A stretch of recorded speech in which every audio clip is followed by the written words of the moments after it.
Well, it's entertaining to see that Jacob Rees-Mogg has finally woken up to reality. He says that the Conservatives are due for a thumping at the next general election, that the local elections will be repeated unless they become more conservative. Well, his solution, I believe, is wrong. His observation is correct. A thumping is on the cards. Becoming more conservative, that means becoming more right-wing, becoming more tufty, becoming more of the Tufton Street ilk. That's a small part of the Conservative Party, even the small part of the Conservative Party in Parliament. The bigger part is the One Nation group, and if the Conservative Party moved back towards the One Nation group, it might stand a chance of saving its identity, if not its if not its place in the general election. The place in the general election is certainly mapped out. The Conservative Party will fail to win the next general election. The question really is what happens then. My prediction has always been that the fail will be by a smallish fraction. I think now probably that's going to be a little bit larger, but not significantly. The Conservative Party will destroy itself not because of the general election or not through the general election, but because of what follows. And Suella Braverman and Rees-Mogg and others are already positioning themselves to get into that debate. That's what Suella Braverman was doing on Sunday on Laura Quensberg's show. She was saying, no, Rishi shouldn't go now. God forbid that he should go now, because she might have to take the reins and take responsibility for the disaster. No, she is positioning herself to take control afterwards when the Conservative Party lurches so far to the right that it's unelectable for years, and probably never again.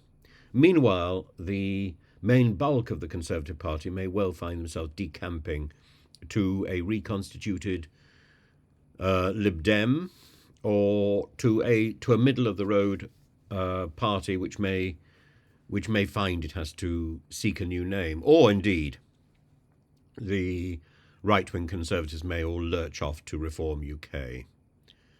I think this election will destroy the Conservative Party should Jacob Rees-Mogg be heeded, should Rishi Sunak not change track, and should Suella Braverman get her way.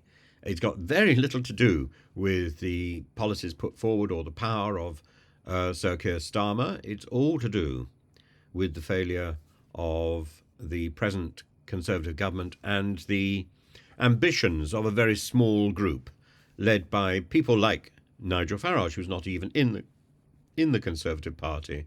Farage has had the greatest impact on our national politics, I think, than any other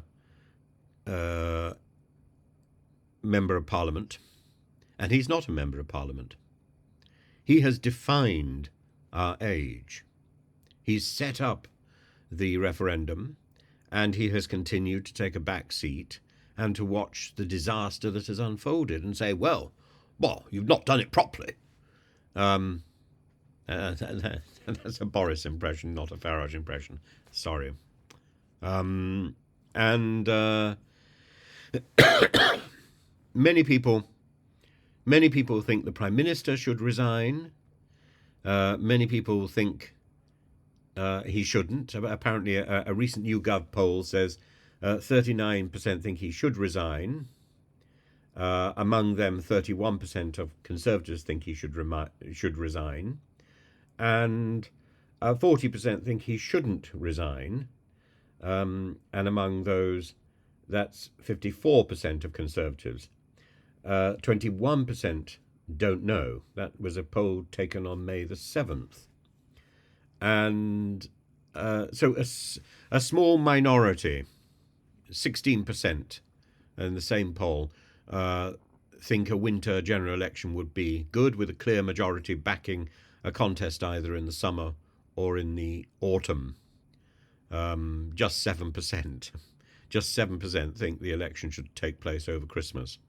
And 9% think it should take place in January. But 4 in 10 voters, that's 41%, think that an election should be held in the autumn. So Genric simply observes that the voters are on strike because Mr. Sunak is not being effective enough with small boats.